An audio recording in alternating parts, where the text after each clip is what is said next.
কলম তারা বসায় নাই। আল্লাহু আকবার বলেন। আমি বলতে চাই, আমাদের জাতীয় মসজিদের খতিব, উনি আমাদের জাতীয় মুরব্বী, কথা বলেন, আরো জোরে বলেন। উনি আশা করি জাতীয় ভাবে এমন বক্তব্য দিবেন কারো মনে যেন কোনো কষ্ট না পায়, কথা বলেন। উনার উস্তাদরা কেউ তো কখনোই ঈদে মিলাদুন নবীর বিরুদ্ধে কেউ কথা বলেন নাই। আল্লাহু আকবার বলেন। অথচ কি কারণে হয়তো আমাদের খতিব মহোদয় একটু কেমন যেন ঈদে মিলাদুন নবীর অস্তিত্ব নাই, এটি আরবি ব্যাকরণগত, মানে এটা বলা যাবে না। কেন বলা যাবে না হুজুর? আমরা আপনার কাছে জানতে চাই। আশা করি আপনি আগামী জুমায় এটার দলিল সহ আমাদেরকে দিলে মানুষের মনে কোনো কনফিউশন থাকবে না, কথা বলুন, আরো জোরে বলুন। আমরা দলিল ছাড়া কারো কথা নেব না, কথা বলেন। আমাদের হুজুরের সমালোচনা করা এটা আমাদের কোনো টার্গেট নয়, বা আমাদের এরকম যোগ্যতা নেই। হুজুর অনেক বড় আলেম, অনেক বড় বিজ্ঞ পণ্ডিত, শাইখুল হাদিস। উনি বিভিন্ন ফুনুনের উপর তার অনেক অগাধ জ্ঞান আছে, কোনো সন্দেহ নাই। তিনি একজন জাহেদ ব্যক্তি, সবে ঠিক আছে। তারপরে হুজুর যখন এরকম কথা বলে ফেলেছেন, আশা করি হুজুর হোক অথবা তার ছাত্রদের পক্ষ থেকে হোক অথবা তার মাদ্রাসার কোনো ব্যক্তির পক্ষ থেকে হোক, তারা কিন্তু এই বক্তব্য করে দিবেন। আল্লামা জাহেদ কাউসারি তিনি হাদিসের ব্যাপারে বলছেন এটি হাসান পর্যায়ের হাদিস। আল্লাহু আকবার, আল্লাহু আকবার। এটি কেউ বলেন নাই। এরকম বলা আমার মনে হয় আরেকটু পড়াশোনা করা দরকার। এই জন্য কবি নামাজ বলে দিয়েছেন, আল্লাহু আকবার বলেন। ফাকুল লিমান ইয়াদদাই ফিল ইলমি ফালসাফাতান, ফাকুল লিমান ইয়াদদাই ফিল ইলমি ফালসাফাতান হাফিজতা শাইয়ান ওয়া গাবাত আনকাল আশিয়া। ফাকুল লিমান ইয়াদদাই ফিল ইলমি ফালসাফাতান, যে ব্যক্তি বলে যে আমার অনেক জ্ঞান আছে, অনেক ফালসাফা, অনেক দর্শন আমি জানি, ফাকুল লিমান ইয়াদদাই ফিল ইলমি ফালসাফাতান, তিনি বলছেন হাফিজতা শাইয়ান, আপনি অনেক মুখস্থ করেছেন, ওয়া গাবাত আনকাল আশিয়া, তবে অনেক কিছু ছুটেও যেতে পারে। কি বলেন? অনেক কিছু ছুটেও যেতে। ফাওকা কুল্লি জি ইলমিন আলিম, আলেমের উপরও আলেম আছে। আল্লামা ইমাম কাসতাল্লানী রাহমাতুল্লাহ আলাইহি, যিনি ইরশাদুস সারি লে শারহ সহিহ বুখারী, উনাকে আমরা ফেলে দিতে পারি না। কি বলেন? আমরা কি উনাকে ফেলে দিতে পারি? আরো জোরে বলুন, আমরা কি উনাকে ফেলে দিতে পারি? না, আমরা তো উনাকে কখনোই ফেলে দিতে পারি না, আমরা কখনোই ফেলে দিতে পারি না। ইমাম ইবনু আব্বাদ রুনুদি মালিকি 792 হিজরি আলেম, তিনি বলে দিয়েছেন স্পষ্ট করে তার লেখা বিখ্যাত কিতাব আর রাসাইলুল কুবরা 52-53 পৃষ্ঠায় 800 বছর আগের আলেম, তিনি নবীর জন্মদিনকে ঈদ বলেছেন।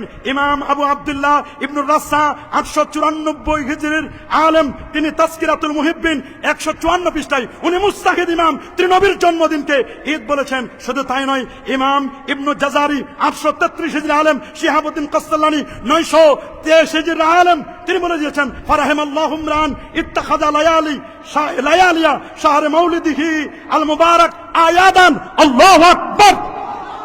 শুধু তাই নয়, ইমাম আবু আব্দুল্লাহ আল কাউরি 872 হিজরি আলেম, ইমাম আহমদ জাররুক আল ফাসি, ইমাম সাখাবি, ইমাম কাসতাল্লানী, শাইখুল ইসলাম, ইমাম খারাশি 1101 হিজরি আলেম, তিনি বলেছেন আন্নাহু ঈদুম মিন আয়াদিল মুসলিমিন। আব্দুল হক মুহাদ্দিস দেলবি 1052 হিজরি আলেম, তার লেখা বিখ্যাত কিতাব স্পষ্ট বলেছেন মা সাবাতা বিনা সুন্নাহ ফি আইয়ামিস সানা, তিনি বলে দিয়েছেন নবীর জন্মদিন জন্মরাতকে ঈদ বলতে কোনো বাধা নাই।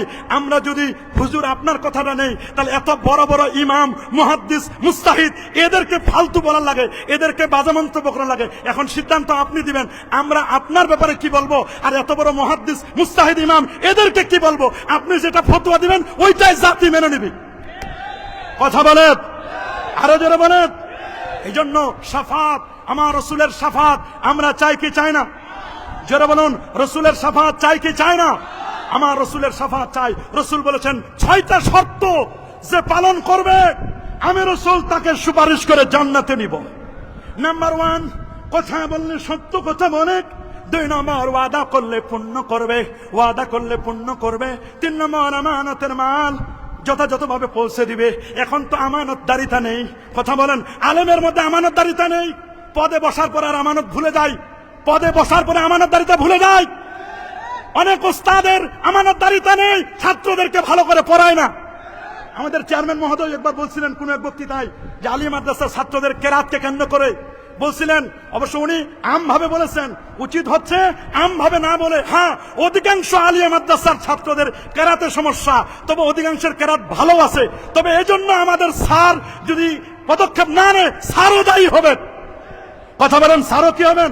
আমি মনে করি স্যারের মাধ্যমে আলিয়া মাদ্রাসার কেরাতের ব্যবস্থা, এলমুল কেরাতের ব্যাপারে উনি দৃঢ় পদক্ষেপ নেবেন। দৃঢ়পত্যই স্যারের সদিচ্ছার অভাব নেই, কিন্তু কেমন যেন আল্লাহর মেহেরবানি উনি যদি এই জায়গায় এসে চেষ্টা করেন পারবেন। রাসূল বলেছেন আল্লিমু আওলাদাকুম সালাসা খাসাল, তোমরা তোমাদের সন্তানদেরকে তিনটি বিষয় শিক্ষা দিবে। এক, হুব্বাল কোরআন, কোরআনের ভালোবাসা, হুব্বান নবী সাল্লাল্লাহু আলাইহি ওয়াসাল্লাম, নবীজির ভালোবাসা, হুব্বা আহলুল বাইত, আহলে বাইতের ভালোবাসা, এদের শিক্ষা দিতে হবে। কথা বলুন, আরো জোরে বলুন। আমানতের খিয়ানত, এটা কিয়ামতের আলামত। বলেন আমানতের খিয়ানত, আমানতের খিয়ানত। রসুল বলেছেন ইজা দুজ্জাতিল আমানা ফান্তাজিরিস সা। হুজুর কিয়ামত কখন হবে? রসুল বলেছেন ইজা দুজ্জাতিল আমানা ফান্তাজিরিস সা।